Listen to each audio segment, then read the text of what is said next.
Hey, I just wanted to quickly plug that if you guys want any tutoring, some new slots have opened. If you look in the description, there's a link to my physics and maths tutor profile in which I do tutoring on there.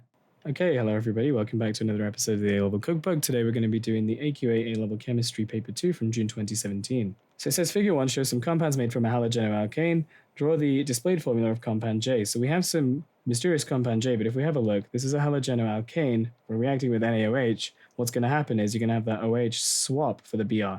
So what you have is nucleophilic substitution. So what you end up having is you have C, C, C, O, H. If it's displayed, you can't put OH on its own. You have to draw every single bond. So that's that one there. Done. Cool. Then it says, name the mechanism for reaction 2 and give an essential condition to ensure that this is the major product.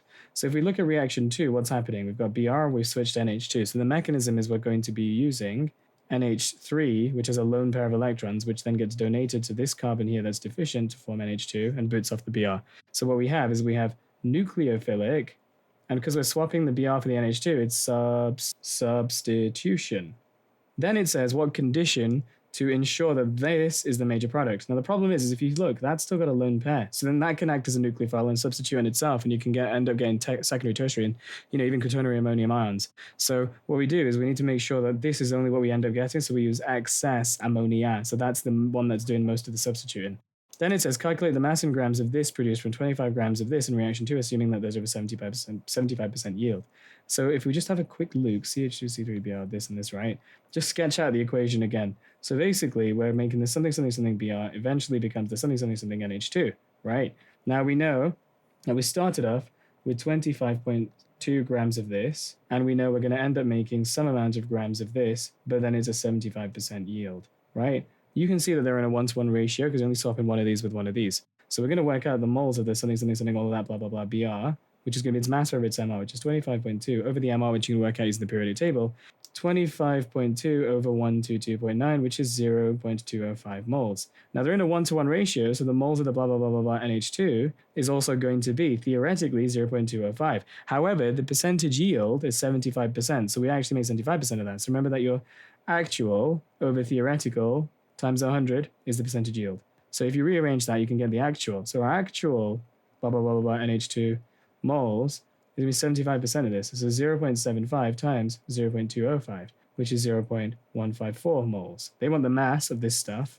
So the mass of this mysterious thing that we're going to make, the blah, blah, blah, blah, NH2, is going to be 0.154 times its MR, which you can work from the periodic table as well, which is 59, and that gives you 9.07 grams. There you go. Then it says, when reaction 2 is carried out under different conditions, a compound with this molecular formula is produced. Draw the skeletal formula and then identify the functional group in its classification.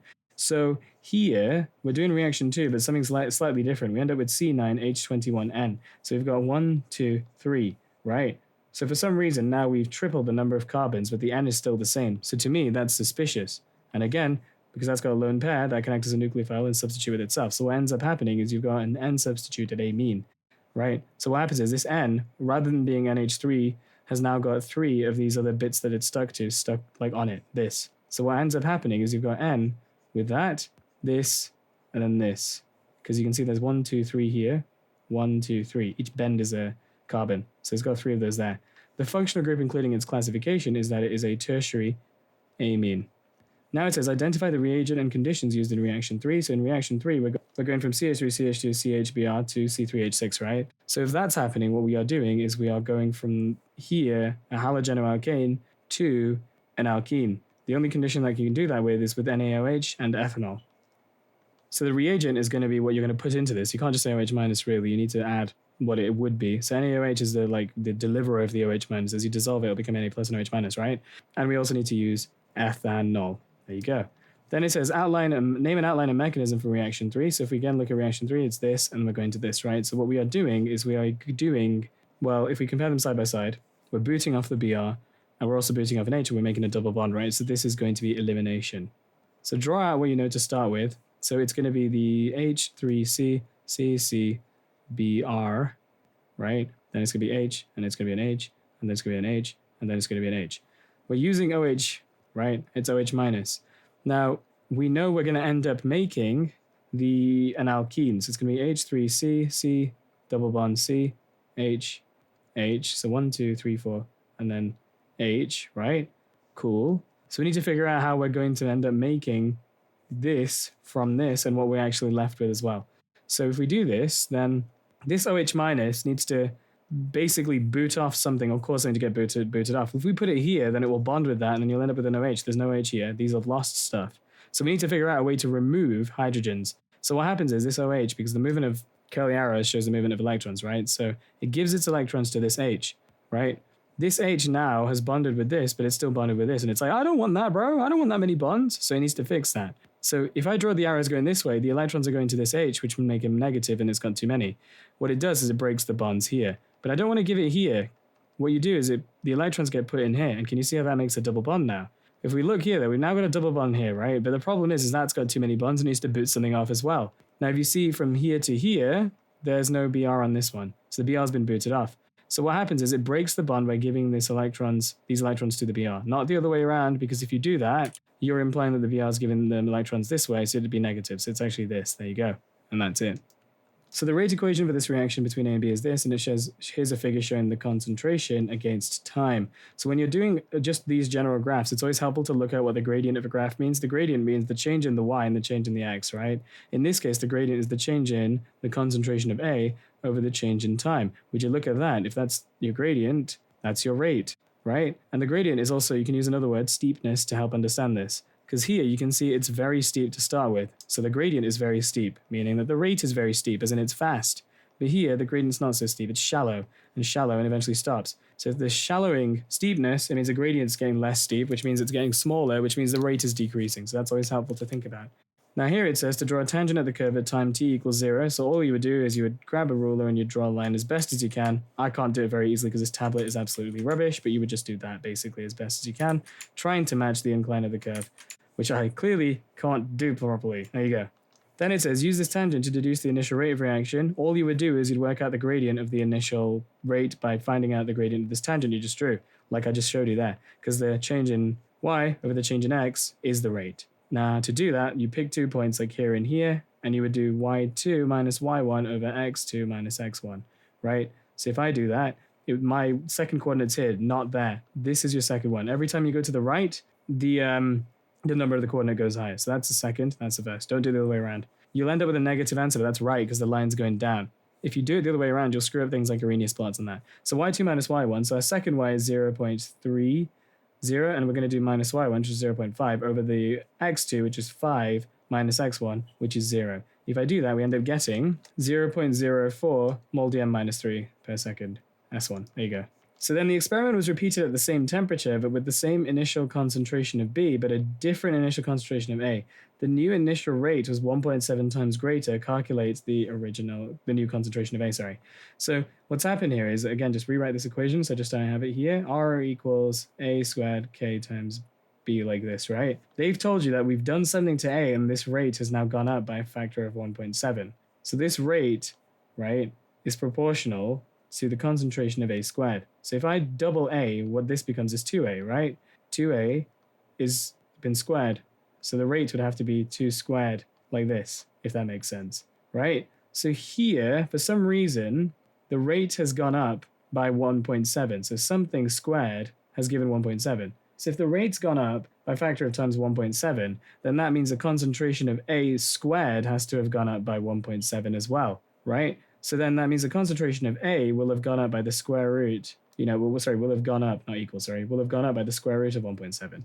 So the initial concentration of A, because it's on this graph here, was 0.5. So that means we're going to do 0.5 times the square root of 1.7, because that's what it's gone up by, which if we do that, we get 0.65, and we need to do it to significant figures, which is that. There you go. A series of experiments were carried out with C and D using this obtained data, and we got this rate equation. In one experiment, at the temperature, the rate is this, and the concentration is this, and the initial concentration is that, right? The value of the K, the constant, fine. So rearrange this to get K. So K equals the rate over the concentration of C and D, which is going to be, the initial rate is here, so it's going to be 3.1 times 10 to the minus 3 divided by the concentration of C and D, which is 0.48 times 0.23. If we do that, we get 2.8 times 10 to the minus 2, right? But we don't have the units yet. The units we need to figure out. So to work out its units, you just muck about with the numbers as if they're like the units as if they're numbers, right? So rates are measured in mol dm minus 3 s to the minus 1 per second, right? We're dividing it by moles decimeter cubed, mol decimeters cubed. So it's mol dm minus 3 all squared. You can bracket that off if that helps. Can you see how that's like to this to the power of 1? What you end up with is you've got 1, well, s minus 1 over mole dm minus 3, because that cancels out once and that's gone entirely. So then what you end up with is you've got mole minus 1 dm 3 s minus 1, like that. An equation that relates the rate constant to the activation energy and temperature is this. Use this equation in your answer in 3.1 to calculate a value in kilojoules per mole for the activation energy of this reaction of that. And they've told you that ln A is this and R is that. If you're unable to do this, then blah, blah, blah, whatever for the rate constant, right? So what I need to do is rearrange this to get the activation energy. So ln K equals minus EA over RT plus ln A. Move the ln A to the other side. So ln K minus ln A equals minus EA over RT. So then I can times both sides by RT. So RT ln K minus ln A equals negative EA. So if I just then flip the signs, I can just say that negative RT is the same as that. Always do the rearranging first, then put the numbers in, because your examiner is not going to be asked reading your garbage, right? Then put the numbers in. So here what we need to do is put the numbers in now. So we've got minus 8.31 times the temperature. They've told you it's 25 degrees C, but we need to change that to Kelvin, so you add 273. So what it is going to be 298 instead, because this unit is in per Kelvin per mole. So it's going to be minus 8.31 times 298, times ln K, ln whatever we worked out to be, so 2.8 times 10 to the minus 2. So 2.8 times 10 to the minus 2. Minus ln A, which they told you was 16.9. And that's that, and that will equal the activation energy. So if we put those numbers in, we get EA equals 50716, but this is in joules per mole. The way you can tell is that's in joules per Kelvin per mole. So then, to convert this into kilojoules per mole, we divide it by 1,000, but we should stick to the number of significant figures of the stuff they did the measurements in, right? So it's 2 decimal places or 2 significant figures, so that's going to be roughly 51 kilojoules per acre. This aldehyde reacts with KCN followed by dilute acidic to give you a racing mixture of 2 stereoisomers of this thing here. You should recognize that's a hydroxynitrile. It says give the IUPAC name for this, right? So here what we need to do is find the longest step. 1, 2, 3, 4, 5, 6, right? So it's going to be hexan and then E nitrile, right? So hexan E nitrile, that's how you name them. And then we need to put that hydroxy in there. So it's going to be 1, 2 hydroxy. There you go. Because you want it to be, this is your first carbon. Don't forget that's a carbon, and you also want that to be like, the highest priority, so it's going to be the shortest one. Then it says, describe how you distinguish between separate samples of this stereoisomers, right? So to you, the options are you have EZ isomerism or you've got optical. Now here, this carbon's got an H on it, it's got an OH, and it's got a CN, and it's got all this stuff. So it's chiral, meaning we're going to have optical isomers. So what we do is we use plane polarized light, because what that means is light's only oscillating in one direction. Generally speaking, light's actually oscillating in all kinds towards you, right? So plane polarized means it's only, imagine if you're looking at a head on, it's only one way. So it can rotate. So that's what that is. So what you do is you use plane polarized light, and it will be rotated in opposite directions by the enantiomers, or you could say the stereoisomers. The question's asking why doing this reaction gives you a racemic mixture of the two enantiomers. So you can't just sit and say, oh, chiral center, blah, blah, that's not what they're asking. A racemic mixture is where you have equal amounts of both of the enantiomers. We need to explain how this leads to that. So if we zoom in on that, right, we've got a C double bond O here. Well, sorry, this original thing, if we zoom in there. It's planar. The attack, right, could happen either on this side for this carbon, because remember, CN minus is going to come along and attack it here, or it could be on that other side instead, which can affect where it ends up basically on which side. So that's what we're going to say is that exact thing. So first of all, the carbonyl group is planar, meaning it's just flat. So we have a planar carbonyl group, and the CN minus can attack the carbon from either side, but that still doesn't explain why it's racemic. Racemic means equal amounts, right? So that means it's with equal chance of probability. That's why we end up getting that, because it's a 50-50 chance it's on either side. So an isomer of this reacts with KCN followed by dilute acid to form a compound that does not show stereoisomerism. Draw the structure and show, justify why. So if it's not showing stereoisomerism, there's no alkenes being made here. It's going to be that it lacks optical isomers. So it's going to be a hydroxynitrile, same number of carbons and everything, but it's just not going to have optical isomerism. So what you can do is just draw the middle part where all the fun stuff's happening, right? So I'm going to draw the hydroxynitrile bit here, CN, and then I just need to divvy up everything else. So I've got 4 carbons left and a bunch of hydrogens, right? So my options are I can put them like this. So I can put C, C, C, but that would give me a chiral thing that's different. I want these to be the last. I want these two to be the same. So I could just do CH2, CH3 on this side, and then H3C, H2C like that. There you go. They're the same group, so there's no chiral carbon. Bingo. And then it says justify why there is no chiral carbon atom. Done. So ethanoic acid and ethane 1,2-diol react together to form this diester here as shown. It says draw a structural formula for the diester. A diester, so remember that every single ester group in the universe will look like this. C double bond O C. Not just C double bond O, because that can be O8, that could be like an H, for example, which is a carboxylic acid, or it could be a carboxylate ion. So you really want to make it crystal clear in your head that you can recognize that straight away. So we're reacting ethanoic acid and ethane 1,2-diol, right? The bit that's going to have the double ester bit in it is going to be that ethane 1,2-diol. So draw that first and then put the pieces in. So if it's ethane 1,2-diol, it's going to be CH2 because I want a structural formula, remember. It's going to have to be like, CH2 blah, blah, blah, right? So we're going to have a CH2 and a CH2 next to each other. If it's a diol, it would have had an OH here and an OH here, but that's formed ester links with a carboxylic acid. So what ends up happening is you've got this O, and then you've got a C with a double bond here, C with a double bond here. That double bond bit came from the carboxylic acid, which is ethanoic acid. So it's this, CH3, and then H3C. That's it. So it's important to recognize that's this bit's the ester link, and you can piece together where everything comes from. A small amount of catalyst is added to a mixture of 0.470 moles of ethanoic acid and 0.205 moles of ethane 1,2-diol. The mixture is left to reach equilibrium at constant temperature. And then space for working, what does it want us to do? It wants us to complete the table. So this is at the start before we have an equilibrium reached. At equilibrium, we can see this has gone down to 0.18, right? So here, this will have gone down, this will have gone down, this will have gone up, this will have gone up, right? Now, in the equation, it says you need 2 of these for every one of those. So that's actually, this has got a 2 for every one. So if this has fallen down by, what's that fallen down? That's gone down by 0.29, right? So this, because that's also a 2, these are in a 1-to-1 ratio. Every 2 of these makes 2 of these. So if 2 of them reacted, we'll make the same 2 of those. So that's gone up by plus 0.29. So we have 0.29 here, right? And then this will have gone up as well. But can you see how there's a 2-to-1 ratio? 2 of these makes 1 of them. So if 2 of these were used up, 1 of these were made, as in half of that.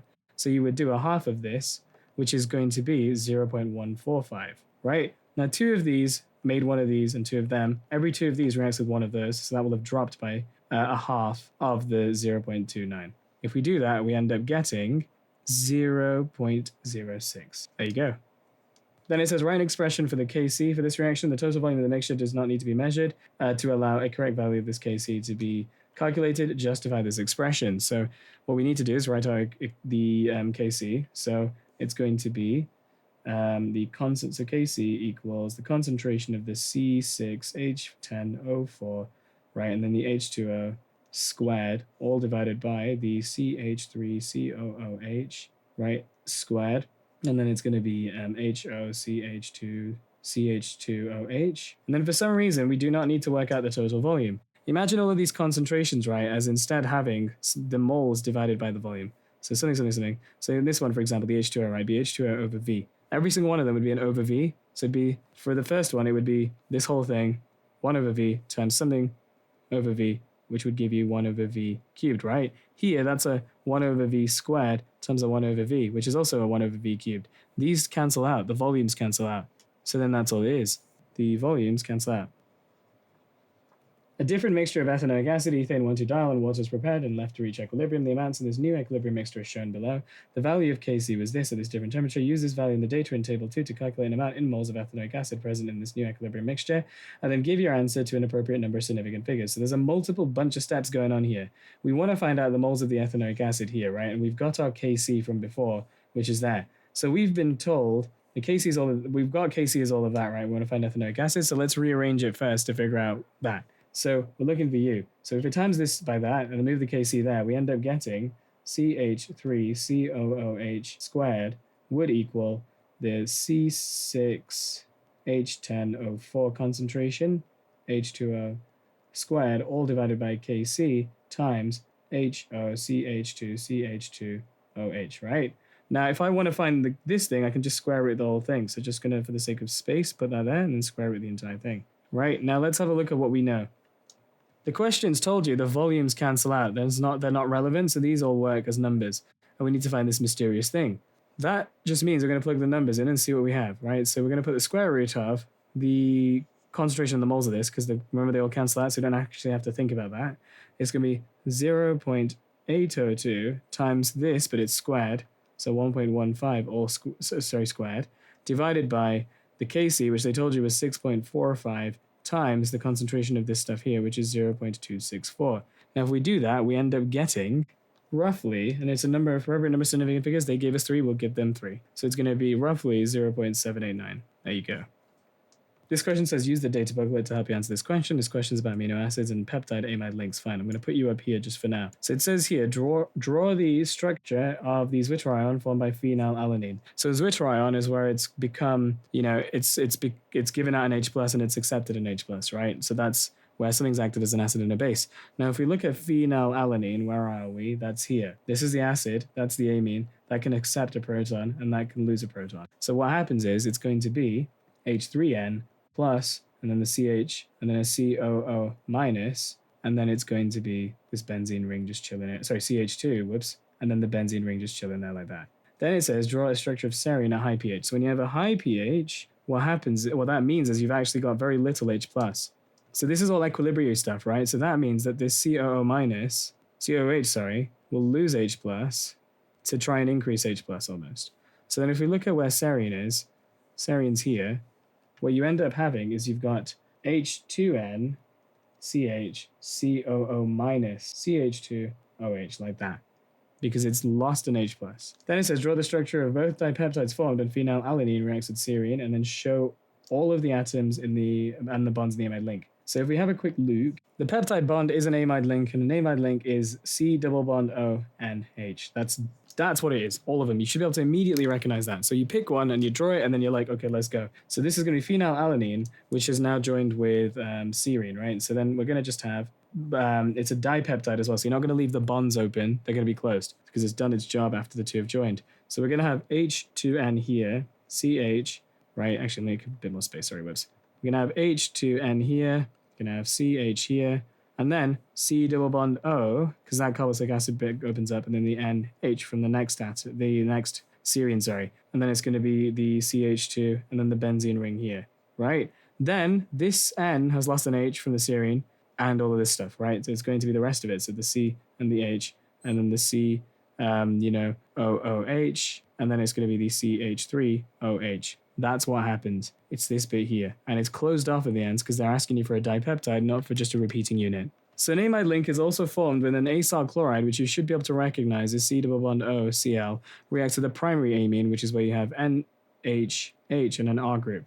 It says name and outline a mechanism for the reaction of this, and then give the IUPAC name. You should be able to recognize that we're reacting a COCl, right, a C double bond OCl and an NH2. What you're going to end up making is they've also told you C double bond O, NH. We've lost an H from the NH2, and we've also lost that Cl. It's been booted off. So we know that there's something going on that involves elimination, right? But as well as that, you've just added the two together. You've added this whole one thing on. So there's addition elimination, right? But then we need to talk about what's actually making it join on to begin with, right? This acts as a nucleophile and joins onto this. Here, there's the lone pair of electrons. So that's what it is. It's nucleophilic addition elimination. When you're drawing mechanisms, don't memorize arrows because they'll give you scenarios that you're unfamiliar with, and then you'll screw up, and then you'll be like, oh my god, I'm doomed. Draw out the mechanism, think logically what's happening. So start by writing what you definitely know is going to happen. We have CH3, CH2, and then C double bond O, Cl, right? And then we also have the other thing, where is it here? U. So we've got CH3, CH2, right? And then it's an NH2 chilling here with a lone pair that's going to be doing the cheeky stuff. Now, for some reason, this N sticks on here to give you, remember, C double bond O, NH. The only way that we can stick that together, C double bond O, NH, is that the lone pair of electrons here must have been given to this carbon, like that, right? The issue now is that carbon has way too many bonds. It's got 1, 2, 3, 4, 5. It has to do something. It can't boot off Cl now. The only solution it has is to put all of these, because there's hella electrons here, there. It's already, the way I like to think of it is almost like these electrons, remember there's like 2 pairs here, there's 4 of them in total. This is less electronegative than this, so they're kind of already closer to here to begin with, and now they've just shoved even more. It's almost like they get pushed onto it like that. So this bond breaks, the electrons go there. So then draw your intermediate based on what we've just done. So we'll have CH3, CH2, and there's going to be a C with a single bond and an O with a lone pair of electrons, and it's negative now that it's taken those, right? And it's going to be the NH2 with a CH3, CH2 on it. But can you see how that N gave its a lone pair of electrons away? And it's got too many bonds. It doesn't like doing that. It likes having 3 and a lone pair. So it's a plus here. And we still have that Cl. Now, there's multiple problems here. One of the issues is that, for example, here, why on earth is there an O minus when the end product is C double bond O? We need to remake that C double bond O. So what happens is that lone pair of electrons must have gone back here to make a double bond, right? But the other issue here is that we have not an NH, we've got an N, H and 2. We've got too much stuff going on here. So we need to try and boot off one of the H's. We're not going to do it this way because then that'd give the electrons to this and you'd have N2 plus and H minus. Something's got to make this bond break and take away the H. So that bond breaks and the electrons go there, but then you're left with an H plus. That H plus has to go and be nabbed with something else, right? So what actually happens is you've got another CH3, CH2, and H2, right? That comes along and takes that H away like this. Then what you eventually end up with is this whole thing. So you've got a CH3, CH2, C double bond O, right? And then it's got a NH and then CH3, CH2 like that. Done. We need to find out the longest stem. So 1, 2, 3. So it's going to be something, right? It's an amide, so it's going to be propanamide, right? And we've also, so that's the propanamide bit. We've got an ethyl here, so it's going to be N-ethyl propanamide because that's the N with the ethyl on it with the propanamide there, like that. So test tube reactions can be used to identify functional groups and organic compounds. You're provided with these samples. Describe how you could distinguish between all 4 compounds using the minimum number of tests. So what we need to do is we've got to go through each one of these and identify what we have. So we have a carboxylic acid group here, right? And we've got a, what's this? So that's going to be a tertiary alcohol there. Don't just write alcohol. Think as it's primary, secondary, tertiary, right? Here then what we have is we have a halogenoalkane group, and then we have a primary alcohol here. Then here we've got a carboxylic acid. Here we have CHO, C double bond OH, that's an aldehyde. We have an aldehyde, and we also have a halogenoalkane. So you need to think in your head what the tests you can do are to completely obliterate some of these immediately. As in, like, what can you immediately get out? So I'm thinking, because it's carboxylic acids, the first thing that I'm probably going to do is I'm going to try and, split the COOHs, because then I know at least K and M. So for K and M, and more specifically the carboxylic acid, I'm going to add Na2CO3, like a metal carbonate, CO3. Well, then you will end up getting is you will get bubbling of gas, right? So therefore, you would know what K and M are by that. Then, let's say we've done that. We want to try and narrow down other options. So let's see what we've got here. Here we have L and N left that we don't know how to tell apart. The difference is a primary alcohol versus an aldehyde. One way I can test apart L and N is by testing for the aldehyde. One thing I could use is I could use Tollen's reagent. So Tollen's reagent, what happens is you get a silver mirror in N due to the aldehyde, right? That's only going to be in N. So now we at least know what N is. We're chilling. Cool. We still can't tell apart these 3, really. We know N is, we know what N is, we know K and M have carboxylic acid groups in it, and we know that L is not got an aldehyde, it's not going to carboxylic acid either. So what I'm going to try and do is distinguish these 2. Okay, so you're provided with these samples, right? So the best thing to do is identify what all the groups are in here. So we have a carboxylic acid here. Here we've got an OH that's got a carbon, and a carbon, but there's only 2 carbons here attached to this one. So this is a secondary alcohol. Here we've got a primary alcohol because that's on a C with an OH at the very end. And this is a halogenoalkane, right? Whatever. Here we've got a carboxylic acid. Here we have C double bond OH. That is an aldehyde. So we have an aldehyde, and then we've got a halogenoalkane there as well. It says, describe how you can distinguish between all these and the minimum number of tests. So what you need to do is you need to look at this and think, what can I rule out immediately or identify straight away? I can see as carboxylic acid. So for K and M, I can try looking for those straight away. So K and M, what I'll do is I will add Na2CO3s because that's a metal carbonate salt. And what that will do is you will get bubbles, right? Then I know it's got to be that. So at least I know these 2 off the bat. Now we're stuck with L and N. So I'm thinking, what can I distinguish between L and N? We have a primary alcohol versus an aldehyde. This is a carbonyl, so what I'll do for L and N is I will add Tollen's reagent. If I do that, I'll get a silver mirror. Oh, sorry, bubbles for carboxylic acid. You should say Y as well, sorry. Silver mirror for the C double bond O in N. So I'll know what N is. So now I can actually figure out what N is fully. Next, I need to distinguish between K and M and L. So if we go back to K and M, what's the fundamental difference between the 2 of these then? The only difference here is that we have a secondary alcohol and no alcohol here. So I can add something like, to take it a bit further. So what I'll do is I'll add acidified potassium dichromate. So K2CR2O7. And because that's a secondary alcohol, that can become a ketone. So K is oxidized to a ketone. So it would go from orange to green, but M will not. So now I figured out what these two are. The last one left is L. The only thing left in L is that it's a halogenoalkane. So what I can do is I can try and see, we can identify the halogen in it. So for, what letter was that? Sorry, again, L, we can add AgNO3, and we'll get a cream precipitate. There you go. That's the quickest way I could get all of them. Done. So this question's about nitrobenzenes. Nitrobenzene reacts with a mixture of concentrated nitric acid and concentrated sulfuric acid to form a mixture of three isomeric dinitrobenzenes. Write an equation for the reaction of concentrated nitric acid with sulfuric acid to form the species that will react with nitrobenzene. So if we're making nitrobenzene, the thing that we're sticking on is going to be an electrophile that's short of an electron, which is going to be the NO2, because that's what's stuck on, right? We're reacting HNO3, and they've told you in the question it's H2SO4. We need to figure out what we can make on the other side. Whatever we end up making is a combination of all of these things so that eventually the charges will balance out, right? Now here, we've got NO2 versus NO3. So what we're probably going to have is we're probably going to have to give up an H, and we're going to have to give up some O's.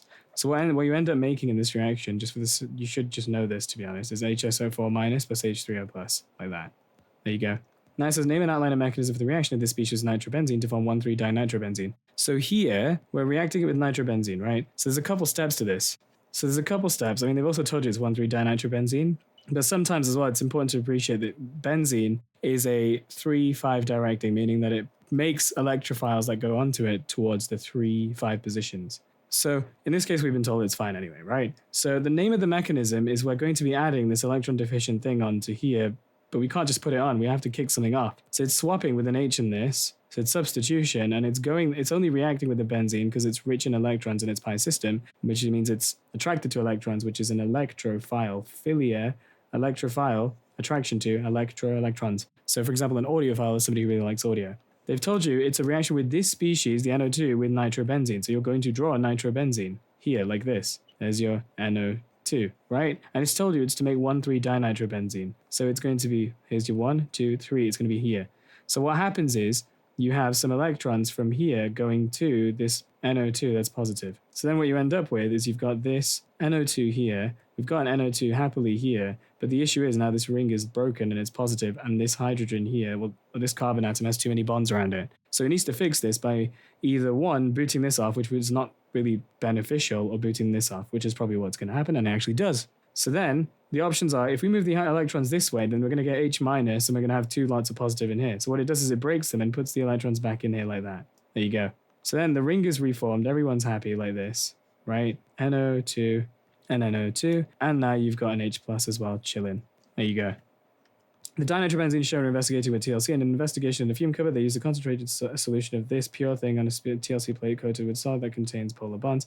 Hexane was used as a solvent. So here then, the solid is polar, hexane non-polar. This might be useful because when you're doing chromatography, you've got the stationary phase, which is a thing that, it's stuck to, it's adsorbed to, and the mobile phase, which is where it's soluble in it and it moves across like that. The start line drawn in pencil in the final position of the spot and the final solvent is shown here. Use the chromatogram in this to deduce the RF value of this experiment. So the RF value, right, is just going to be the distance of the spot moved from the start line over the solvent front. So you can measure that with a ruler or divide them and stuff. I'm just going to do this just because of, time, and that's going to be D. So now it says state the general terms what determines the distance traveled by a spot in TLC. So I was just saying before, like how well it is moving across the plate. So it's less time stuck here and more moving. So that means it's its solubility in the mobile phase. Right, so it's the solubility in the mobile phase, but not just that, it's also how well it adheres in the stationary phase. So it's solubility in the mobile phase and retention or affinity, you could say. So retention by or affinity for the stationary phase. What's not moving? Stationary. Phase means thing. It's all there. So obtain the chromatogram. The TLC plate was held by the edges and placed in the solvent in the beaker in the fume cupboard. The lid was then replaced. What are the practical requirements and what are you going to do? We need to make sure that the solvent is below the start line. Immediately, that's what comes to mind, because otherwise it would just all dissolve downwards and you wouldn't, get it to just be nice. It'd just be rubbish. So second TLC experiment was carried out using 1,2-dinitrobenzene and 1,4-dinitrobenzene. An identical plate was used under the same conditions. In this experiment, the RF value of 1,4-dinitrobenzene was greater than that of this. Deduce the relative polarities of the 1,2-dinitrobenzene and 1,4-dinitrobenzene and explain why this has a greater RF value. So the 1,4 one has a greater RF value, which means it must have moved further. right? Now, the reason it's moving further is because it's spending more time in this mobile phase. So it spent more time in the mobile phase, which was was it hexane? Yeah, that was used as a solvent. So it spent more time in hexane, which means it must have been more soluble in hexane.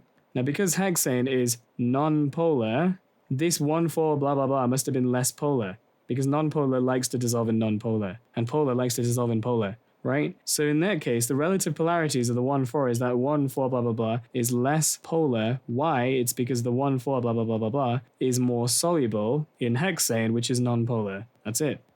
So a third TLC experiment was carried out using 1,2-dinitrobenzene. An identical plate was used in the same conditions, but the solvent used a mixture of hexane and ethyl ethanoate. A student stated that the RF value of this third one would be greater than that of 1,2-dinitrobenzene. Is the student correct? Justify your answer. So it's saying the RF value of this 1,2-dinitrobenzene and the other one versus this. Well, we just said that the other 1,2-dinitrobenzene was more polar, and now the other one was less. So this one, remember, is more polar, and now we're using ethyl ethanoate, which, if you look, is like a C double bond O, C blah blah blah, and there's lots of other stuff going on, versus hexane, which is also way more polar. So is the student correct?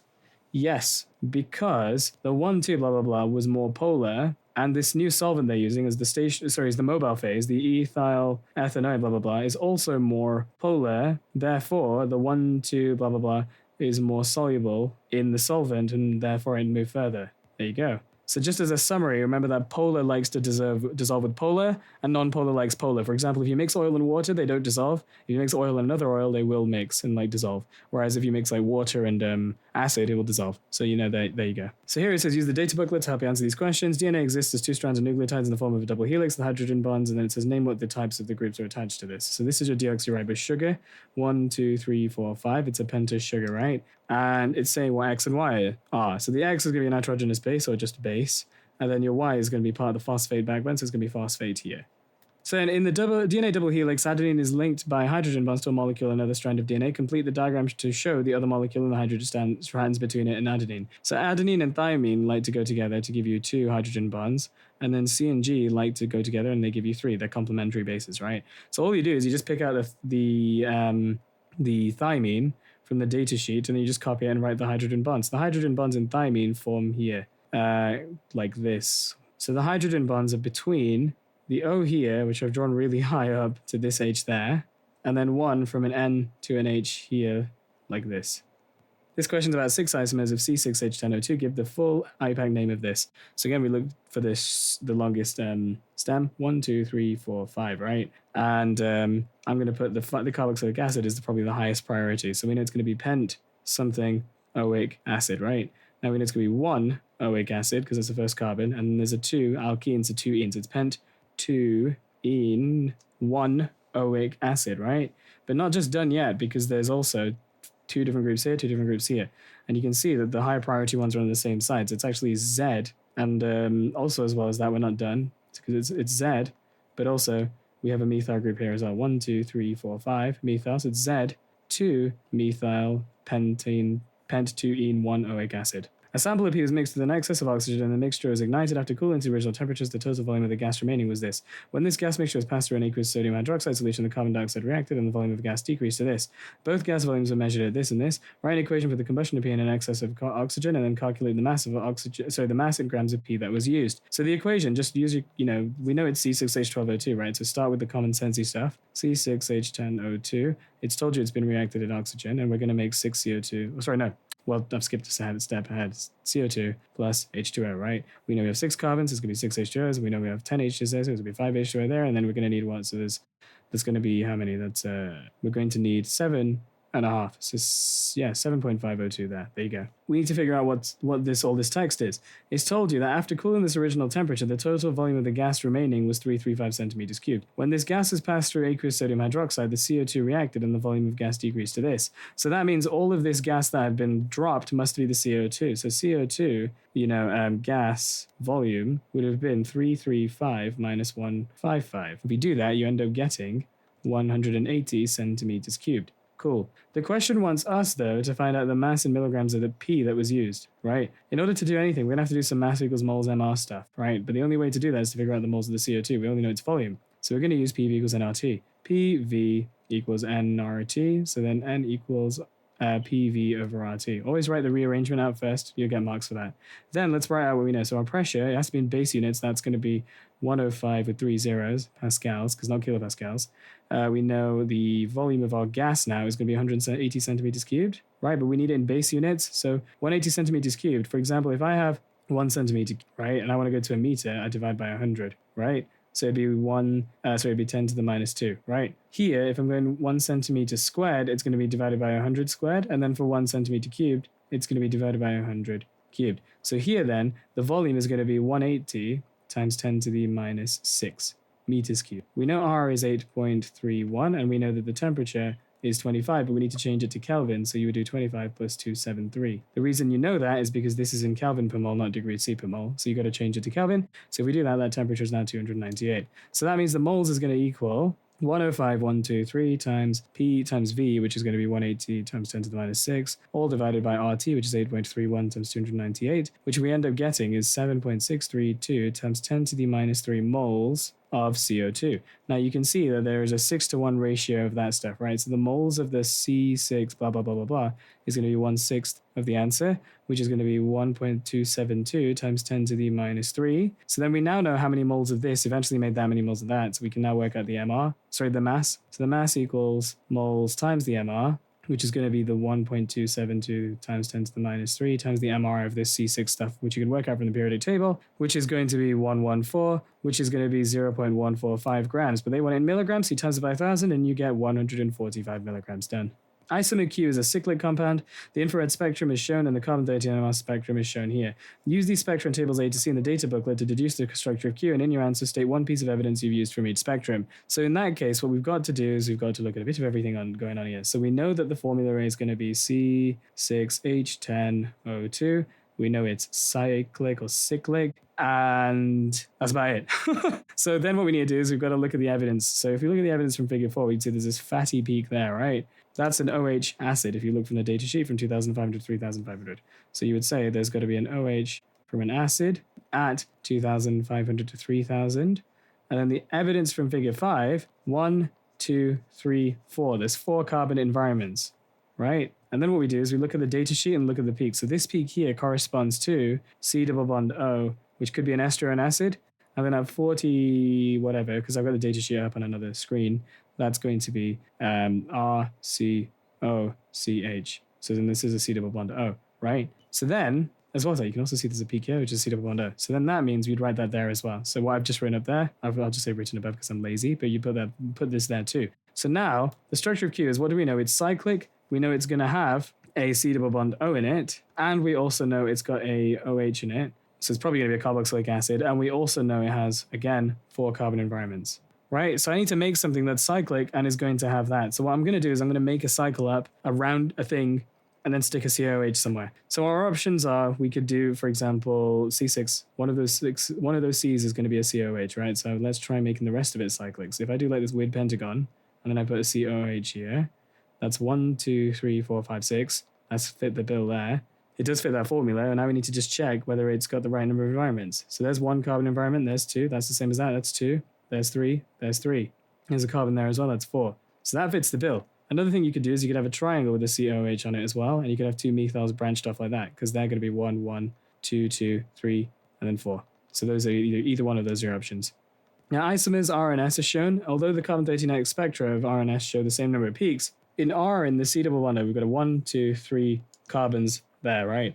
And then in S, we have C double bond O, but we only have 2 here, okay? So that means that if we look at the ranges that match those, okay? So in the data booklet, the R, C double bond O, C here, right, is going to be between 20 to 50. They're going to show the same peaks, but they're going to be differently distributed. The reason is because in the data sheet, this one is bold, meaning this carbon environment is picked up. So if you look at R, we've got a C next to a C double bond O here, right? So there's 1, and that's identical here. But then we also have a C next to a C double bond O and all that stuff, right? So you've got 2 of these. That's 1 environment. That's 1 for this peak. Remember that carbon. And then there's another one here and another one. So R actually has 2 different ones of these. The peaks that are clustered together are 2 different environments. They're the same representative thing. It's just there's 2 of them because there's 2 environments, right? So R's got 2 of them. Whereas if you look at S, we're looking for a C next to a C double bond O. C next to C double bond is here. There's one, and then there's one here. They're both exactly identical, so they only have one times that. So you need to write that into words. So here, in the range, like what, 20 to 50 range, R has two different peaks, right? Because it has like a CH3CO, and then after that, it's also got a COCH2, like CH2 bit there, right? Whereas S only has one in this region. There you go. In the previous question, I forgot to add, sorry, that they'll have three numbers of peaks because there's three different environments. Because 1, 2, 3. So then, number of peaks in here is the number of hydrogen environments. So there's one here, and there's two there. No hydrogens there, and these two are identical. And then here, there's one here, and there's two here, but they're identical, so there's only two peaks, or clusters of peaks, really. So then, although H1 spectra of R and S both show the same number of peaks, the spectra can be used to distinguish them. Justify this using the splitting pattern, and then give the number of peaks for each isomer. So then, all we're going to do here is we're going to have a look at the things that come up. So if I just erase the mess that I've made here, cool. So in this case, if we look at R, R's going to have this come up. That's a hydrogen environment. That's this, right? There's one hydrogen environment here. There's none here, and there's another one here. This one would come up as a singlet because the adjacent carbon has got nothing. Here, the adjacent carbon has got nothing as well. This one's the same as that, so it wouldn't come up, right? So then this one is also going to be a singlet. That's going to be a singlet, and that's also going to be a singlet. So annoyingly, in R only has singlets. Now, whereas in S, so there's an environment, there's an environment, there's an environment, there's an environment, right? This one is adjacent to 2, so that's going to be a triplet. But this one's adjacent to 3, so that's going to be a quartet. Whereas these two are the same, so they'll also have that. So S has a triplet and quartet. Have I missed something? Oh, I missed in the previous question. Whoops.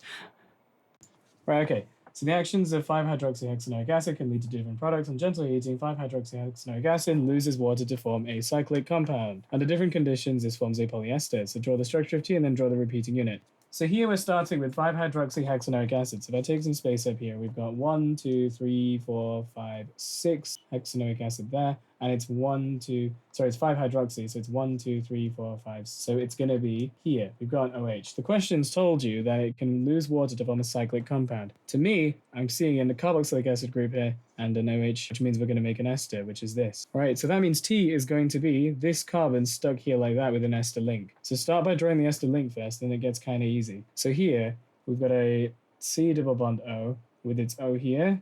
This will then attach to this carbon over here. So we get this. And then the rest is just one big link with 6 in total. So here. We just double check that adds up. 1, 2, 3, 4, 5. Right? But we've not got that. We've also got a methyl group stuck on here as well. So I've joined it like this. And we've got that methyl there, which is here. There you go. Well, I'll write the H3C. Whoops. Now it says to draw the repeating unit of this polyester. So the repeating unit of this polyester would just be this original thing just opened up with its bonds. So it's going to have a C double bond OO, right? So then it's going to be a C. Here you can see that there is a CH3 and an H on this one. There's an H on this one, so it's CH3H. This bond is open because it's a repeating unit. They want the other end. And then it's going to be everything in between. So 1, 2, 3, right? So it's going to be CH2, 3, and then the C double bond O, and then that one's open as well there. And the type of polymerization for this is condensation polymerization. There you go. Isomer U is shown. The polymer formed by isomer U and the polymer formed by 5-hydroxyhexanoic acid both contain ester groups and can be hydrolyzed. Draw the repeating unit of the polymer formed by U. Justify the statement that although both polymer structures contain ester groups, the polymer U is not biodegradable. So let's start with the repeating unit of this polymer U. So we can see that there's an alkene here, which means it's going to form an addition polymer. So we open up the double bond and then just stick it outside the other way. So it's going to be this, and then I'm going to just put this over here, COO. CH2, CH3, there. Done, that's the repeating unit. Now we need to figure out why this is not biodegradable. So here then, when we are breaking down things when they're biodegradable, what we're doing is we're hydrolyzing them. For some reason in this cannot be hydrolyzed. What it is that we've now got an addition polymer here, which means we can't break those down. They can't be hydrolyzed. So that's why it's not that biodegradable, is that you've got these strong, and they're also non-polar as well, which is why this makes it a bit tricky, CC bonds, which cannot be hydrolyzed in the addition polymer part of this. That's why it can't be broken, even though they both have esters in it, because the other one's a polyester, which you can break. This you would just split back into an alcohol and a carboxylic acid if you were to put water in it, but you wouldn't break this addition polymer bit there. Oh my god, and last question. All right, well, last bit. We can do this. This question's about three amines, EF and G. EF and G are weak bases. Explain the differences in the base strength of the three amines in the order of increasing base strength. So rather than trying to memorize a model answer and just sitting there being like, yeah, I don't know what I'm saying, bro. Let's have a think what's happening. When it's acting as a base, it's accepting a proton, meaning it's going to gain an H+, right? If it's gaining an H+, what's actually happening is these have a lone pair and they're giving it away to an H+ in every single scenario. So for some reason, there is a difference in the amount of strength of these. Base strength is how much they dissociate into OH- and H+ eventually, right? So if this is a weak base and one's dissociating more or less, it's going to have different strengths. So all of these will have a lone pair here, like that has been given away to an H+. So something about all three of these make them different in the way that they're readily going to accept that H+ and how good they are at doing that. So it's got, because when we're accepting that H+, we're giving them that lone pair of electrons, the ones that aren't as good at being a base, as in they're not as good at being a strong, there's not as strong of a base, is that they're not as good at giving these electrons away to here. The reason is because something is dragging it back, pulling those electrons back, right? And that's all to do with the availability. So if we look at E, we can see that these lone pairs, the lone pair on the nitrogen is right next to the benzene, right? Benzene ring. And what this actually does is the benzene ring pulls the electrons towards itself, and they actually get delocalized like that. So these electrons get delocalized onto the ring. What happens is they then become less available for H+ to be accepted. So they're actually less readily there for H+, so it doesn't do it as well. For F and G, what's different? Well, if you look versus F and G, so this F is stuck onto this benzene, so it's going to drag those electrons away. But it also has alkyl groups that are going to feed electrons to it and actually push them. So this one's going to be the next most. So F and G both have alkyl groups. So F and G both have alkyl groups that push the lone pair on N, which makes it more available for H+. The only difference is G is still got the N with the next to the benzene. Now we can see that G, though, is attached to this benzene and also the CH3, so there's actually a bit of the pull from the benzene, but also the push from the alkyls, whereas this is nice and far away. It's only alkyls pushing into it. So F is most basic because G is still, the lone pair is next to the benzene. So there's still some delocalizing into the pi system. There you go. So amine F can be prepared in a three-step synthesis starting from methylbenzene. Suggest the structure of the two intermediate compounds for each one. Give reagents and conditions only. Equations and mechanisms are not required. So we're starting with, where are we? Methylbenzene, and we're making amine F, this thing here, for some reason and somehow. So if you've got methylbenzene, you're going to start with this here, with the CH3 on it. So here we have a methylbenzene, but you can see we've extended the carbon chain. So immediately I'm seeing that we're going to be adding a nitrile. That's one of the roots. But we need to figure out how we're going to get from here to nitrile. So what we can do is we can turn it into a halogenoalkane, because that will then make one of these become a halogen, and we can nucleophilic substitute it. So the first step is we're going to go from CH3 to CH2, like Cl. So what we're going to do first is we're going to do free radical substitution, and you're going to do our first step, which is going to be using Cl2 and UV, and that will make, this thing here with this. For our second step, we're going to use KCN, and it's dissolved in ethanol, right? Because if we do that, then it will substitute with this, and we'll end up getting CH2CN like this, right? But we want it to become an amine, not a nitrile. So what we need to next do is our third step is to reduce that with H2 and Ni. And that will give us CH2C H2 and H2. There you go. Like that. There you go. That's it. Thank you very much. I hope that helped. Please like, share, and subscribe. And yeah,